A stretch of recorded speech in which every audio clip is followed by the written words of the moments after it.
Қарияның қолында жасырылған алтын сағат. Шын көңілден. Әділ бала кезінде көрші тұратын Атайдың қасында көп ойнайтын. Атайдың өз балалары қалада тұратын. Немерелерінде көп әкеле бермейтін. Содан ба немерелерін сағына ма кім білсін. Атай Әділді қатты жақсы көретін. Күнде бір өзгеше ойыншықтар жасап беріп, әртүрлі ойындар үйрететін. Өзінің бөлмесінде кітаптарын көрсетіп, оларды оқытып үйрететін. Әділ Атайдың үйіне барған сайын стол үстіндегі әдемі жылтырақ қорапшаға қызыға қарайтын.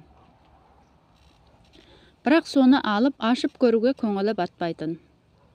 Жылдар өтті. Әділ есейіп қалаға оқуға кетті. Сол жақта үйленіп, отбасылы болды.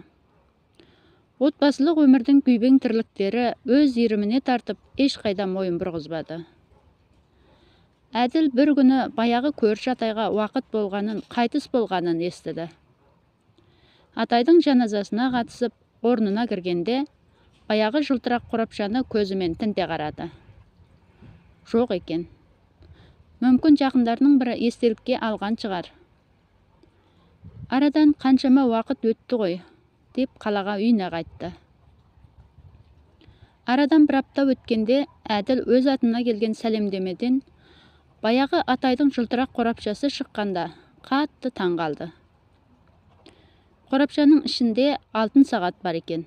Артқы жағына менімен өткізген уақытың үшін рахмет деген жазу бар екен. Әділ сол күннен бастап бос уақыты болса, отбасына, жанына жақын жандарға арнайтын болды. Жақыныңызбен өткізген көңілді сәт сізге берілген алтын сағаттай бағалы екенін ұмытпаңыз. Әсіресе қариялармен өткізген сәттер. Мұрат Кенжебай.